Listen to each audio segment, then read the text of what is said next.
Today on Community Connections, we're going to be talking about Long Branch's first family of wrestling, the Skoves.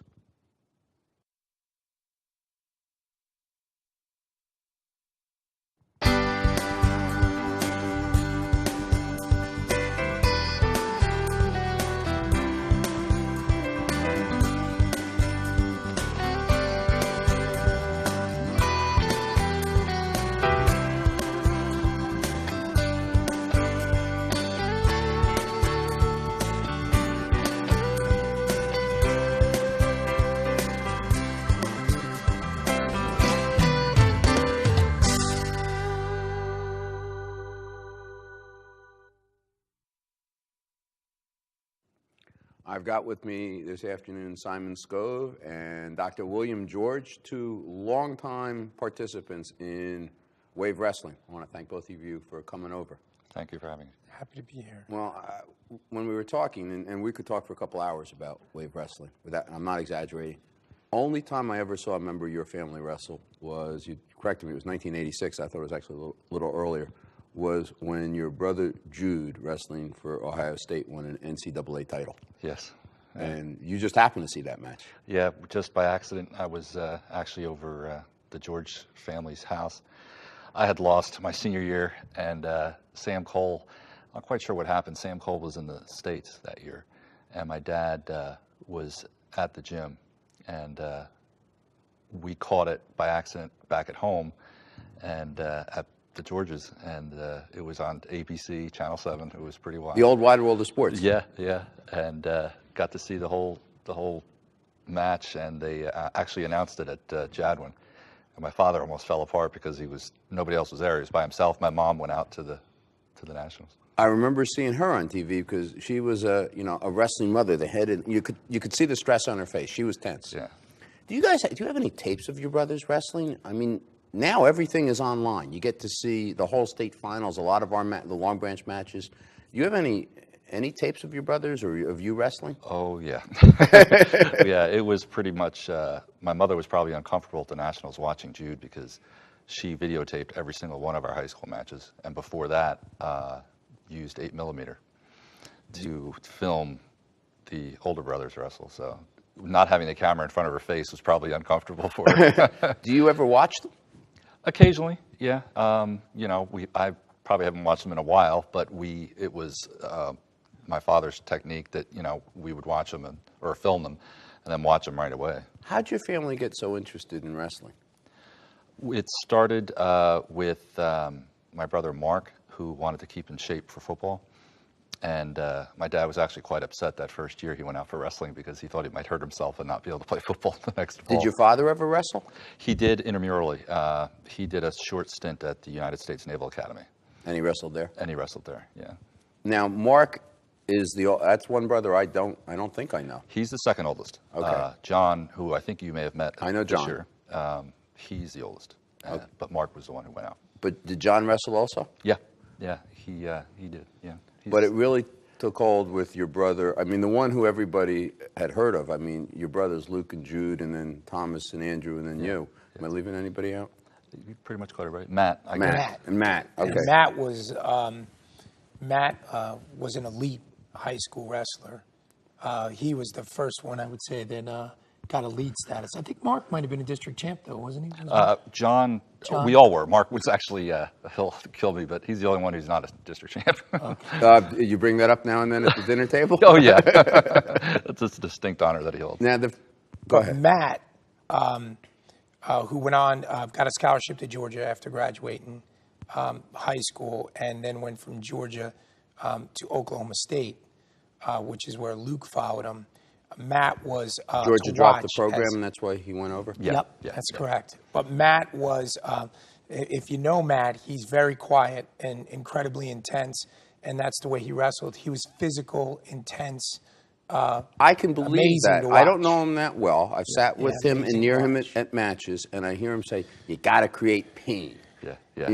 I've heard him say that more than once. Absolutely. When he's giving a wrestler advice. Yep, that or criticizing the ref if they call it potentially dangerous. Yes, I've heard that too. You know.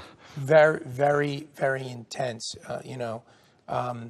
wrestler, and he really for me, and this is also because I wasn't fortunate enough to ever get to see John or Mark wrestle, but when I watched Matt wrestle, and then Luke and Jude, I mean, you know, every time they came off the mat, you said, "Wow," you know. Now Luke had a record that I guess you can argue that Scott Winston beat because he went undefeated and won 3 state titles, but I think Winston will even say he didn't wrestle in the state tournament his freshman year. Luke only lost once in his entire high school career. Yeah. To a guy whose son just wrestled in the state finals, I believe. From Manasquan, Hop, was that he lost in the? He lost in the quarterfinals of the states. The kid from Paulsboro, I thought. Yeah, I thought it was. Who just hit, you know who I'm talking about. Yes. I don't remember the kid's name all of a sudden, but but Manasquan guy. but lost in the quarterfinals and never lost again. Was it Duca? Duca. Yeah, Duca. Yeah, From that's what I Paulsboro. remember too. And then tied one of the Lynch brothers from Raritan. Who coached against Yeah. you at Central. Yeah, who coached against me from Central. That's right. But Pat Lynch. that's a record that I mean, as great as Region 6 and local wrestling is, I don't know how you're ever going to, well, we're talking about the kid from Bound Brook may actually go 4 years undefeated. The particular thing that my dad was, in addition to being a stickler for technique and watching films and trying to review everything, he was a bit of a statistician about the whole thing. And something that probably isn't brought up too often is that of his 119 wins, 50% of his matches, which I guess if the number's 119, it's not 50%, but so it's either 49.9 or 51% were pins. He pinned half of his matches. How old? I mean, now kids are going out at 4 or 5 years old. You know, we have rec wrestling in town. How did your family start? I mean, you're describing your brother Mark, but did they start they didn't start in 9th grade, I'm assuming. They started before then. Once the ball got rolling and my dad took the interest, everybody wrestled as soon as 7th and 8th grade, or for me, 6th grade, because it was a middle school. And there was AAU wrestling that the guys did, that we all did. I probably started in about 5th grade. I remember Luke actually flew home early from a wedding, Mark's wedding, which was out in Oklahoma. And he got to fly home because there was some wrestling tournament that a family friend took him to, that he didn't have to endure the drive from Oklahoma in the family van. How long a drive was that? That's 24 hours. Oh, man.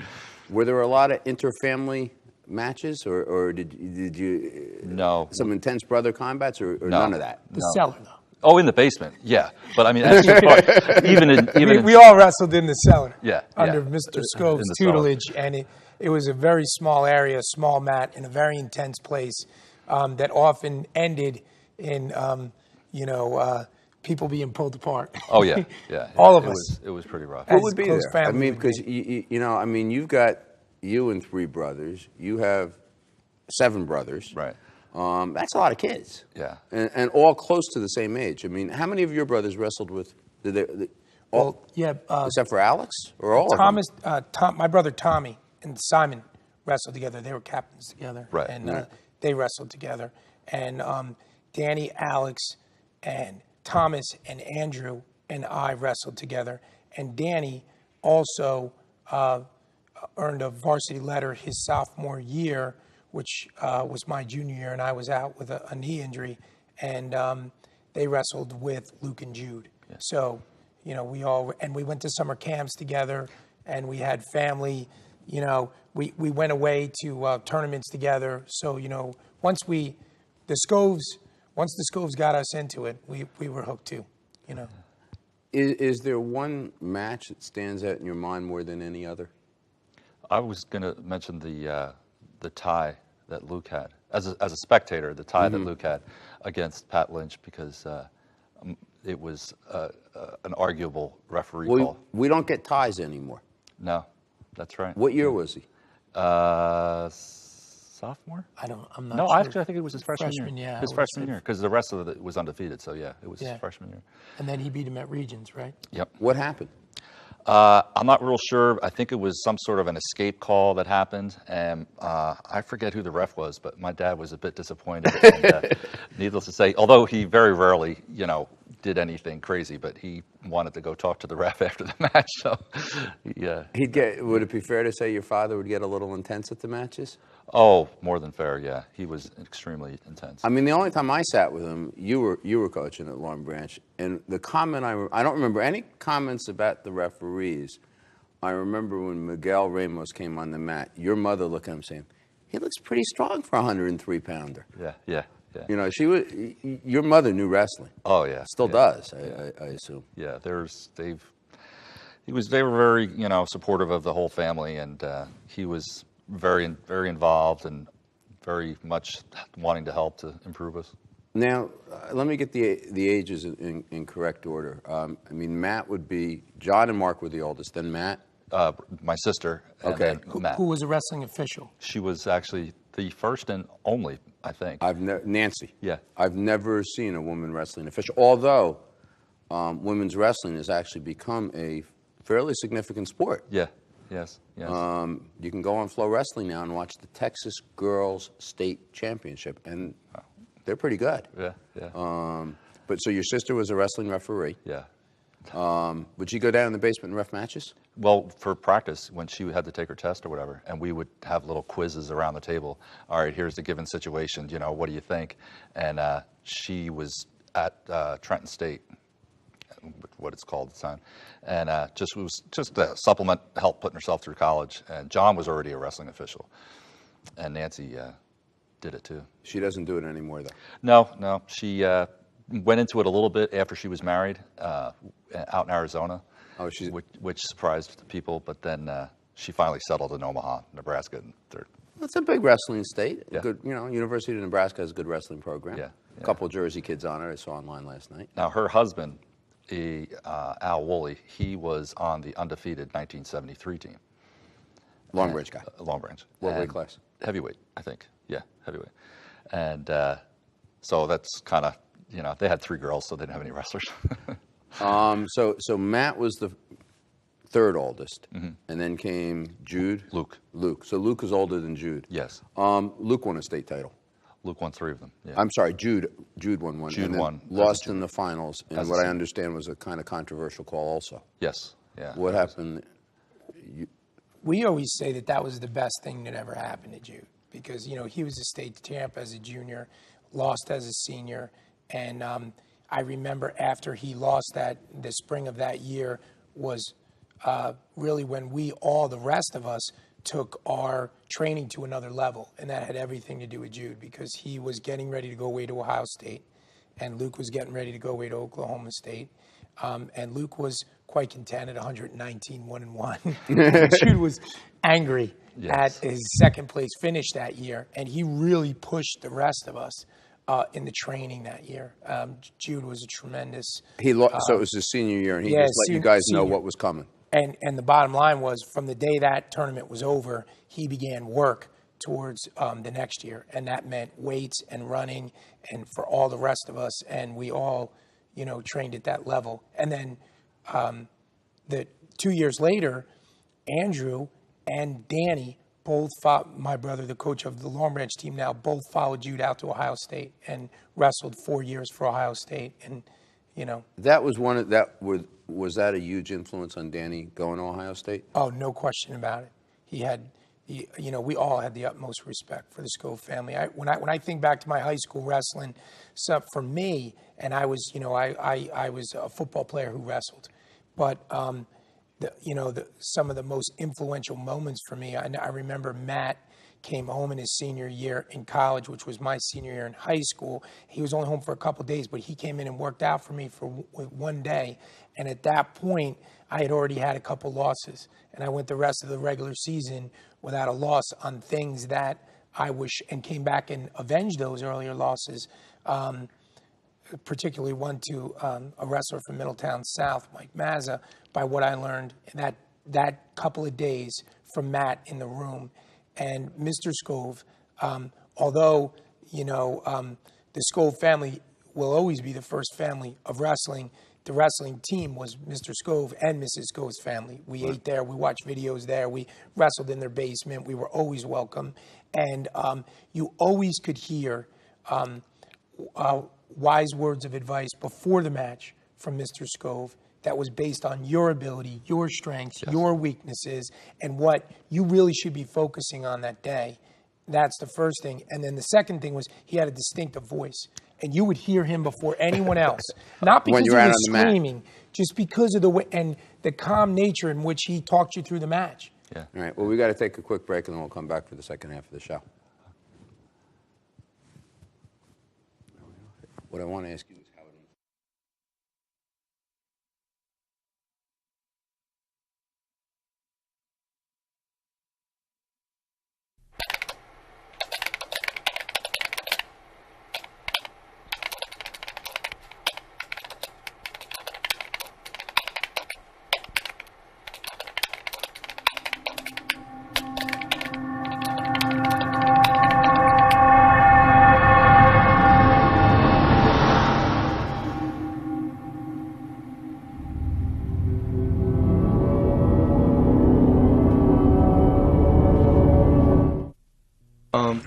I'm looking for a wallet. Ah, celebrating high school graduation. No, I dropped out.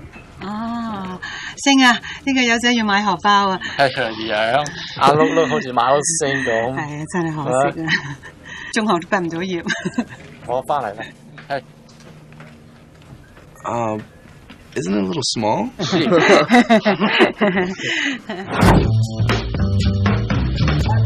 Go to OperationGraduation.com.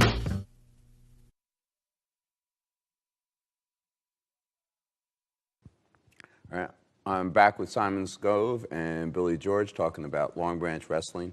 I guess we could say back in the day, but reality is the ties between your basement and that wrestling mat and today's teams are very real. Absolutely. Yeah, we've often thought we should have had a sign-in sheet on the back door, you know, and maybe just a marker because of the breadth and depth of names that have gone through that room. It's just phenomenal. It really is.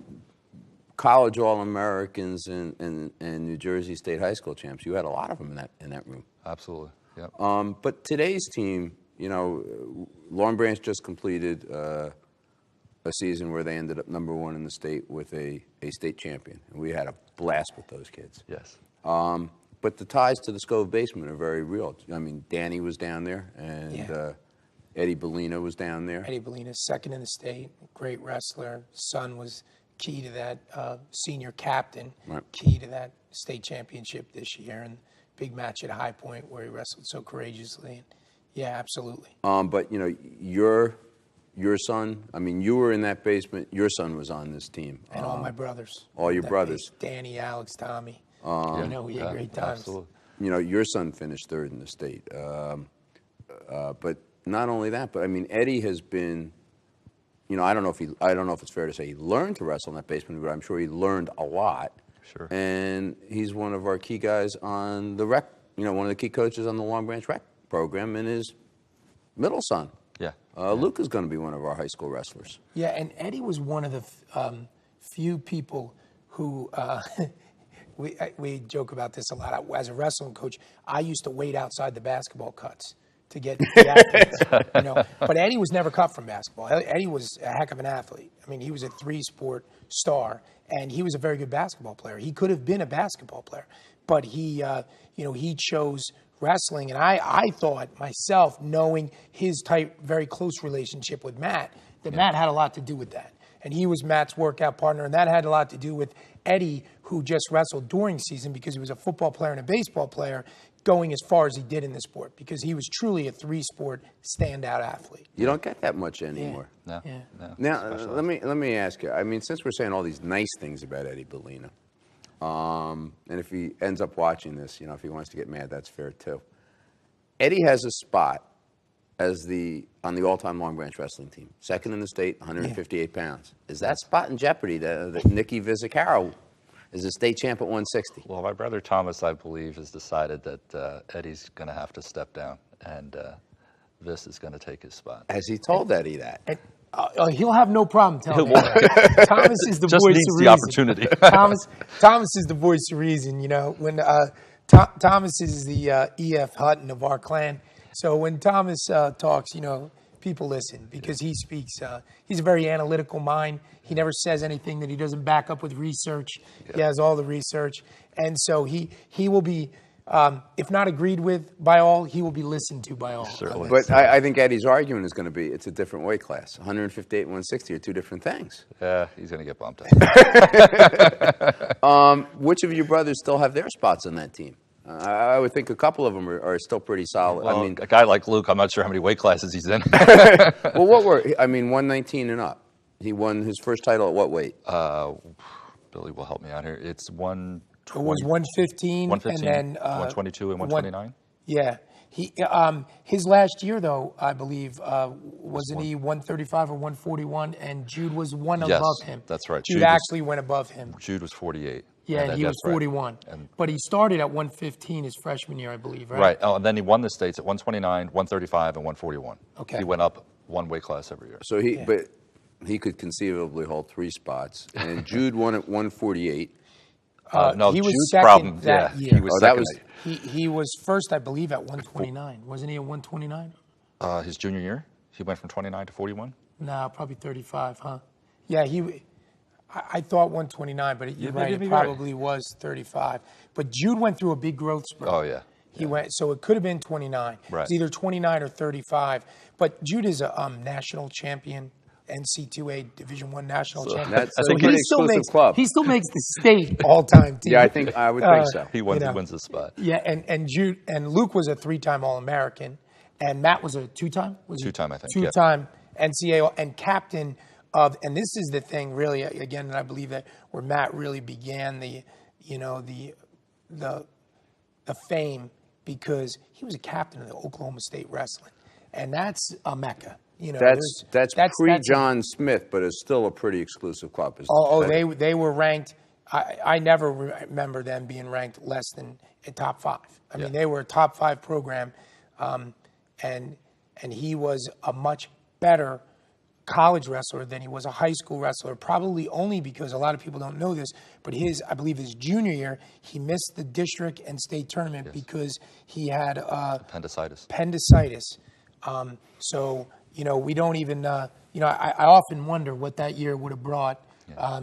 And those of us who are a little biased in Long Branch wrestling believe that he would have placed just as high that year, if not higher, than he placed his senior year. Yeah. So, The what you learned then. I mean, you started coaching in Long Branch what year?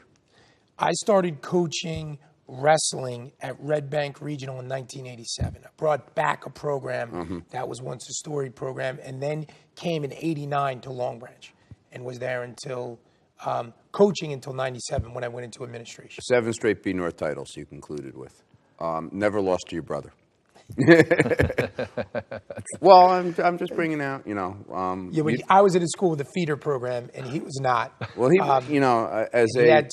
he had region champions at Red Bank. He had some pretty good teams. As a Red Bank regional graduate, he did a lot with a program that never really has had a feeder program.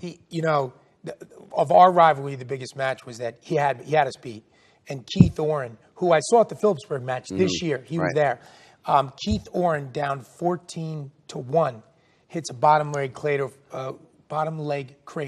for a pin, and we wind up winning. And on that team, Danny had at one point 4 kids that were ranked number 1 in the region. He wound up with a kid who was 2nd in the state, and 2 region champs and a region runner-up. So he had a very strong team that year. My question though is, from what you learned, what techniques and what styles that you learned starting in the Skove basement did you apply as a coach?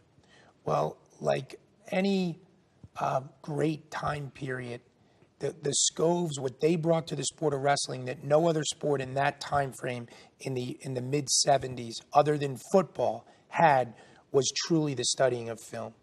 And we went to the Scoves house, and they had the equipment, and we watched the film, and I got to watch, rewatch, the great matches that Matt had taken part in, and Jude and Andrew, and Luke. And so that was something that attention to detail, as well as the way that Mr. Skove ran practice. Yeah. I mean, there was a tremendous amount of emphasis on drills.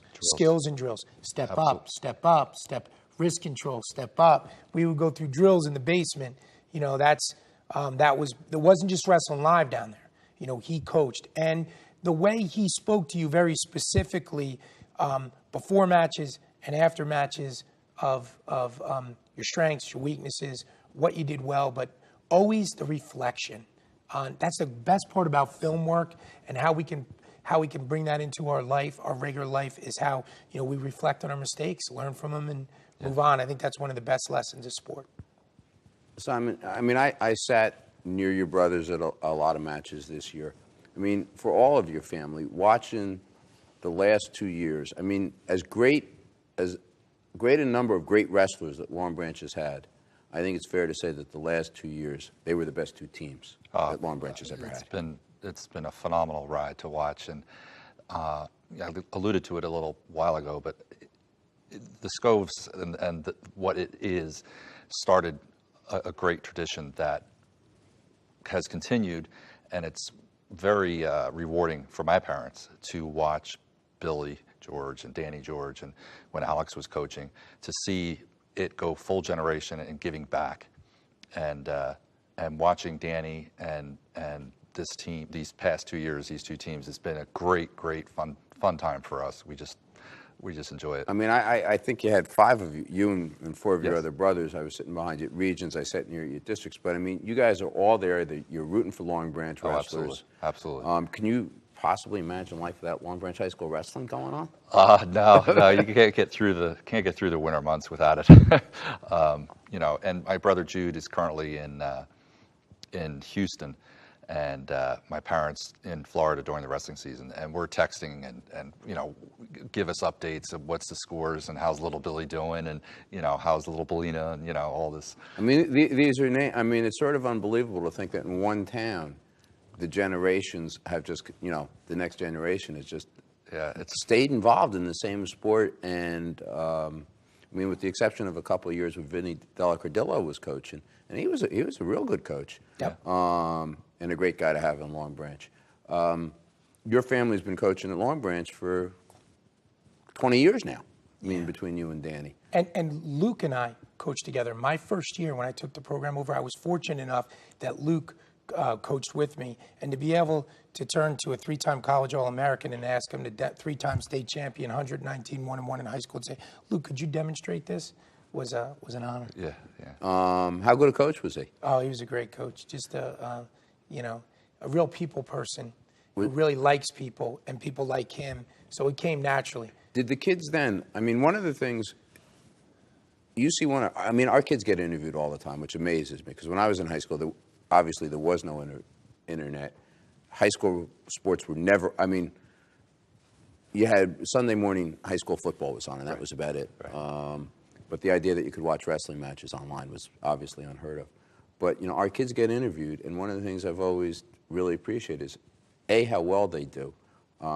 Their composure, and they keep their composure, they're so articulate. But they have an appreciation for the history of the Long Branch program.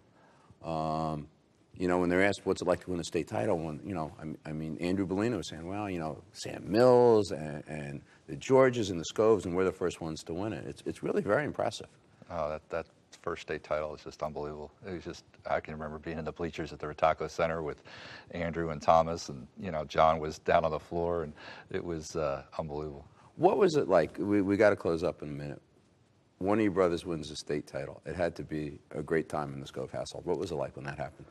Well, the first one is always the sweetest, I guess. But was Luke a favorite his sophomore year? Yeah. He had come back. He was in the States the previous year as a freshman, and he had won the districts and won the regions. And I believe it was his sophomore year that was a district region state repeat with the guy from Manasquan, Joe Hop. So Luke had already beaten him twice.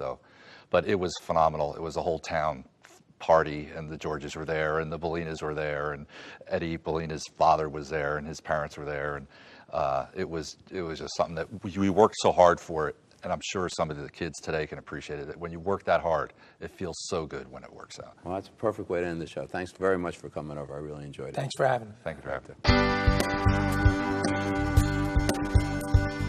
me.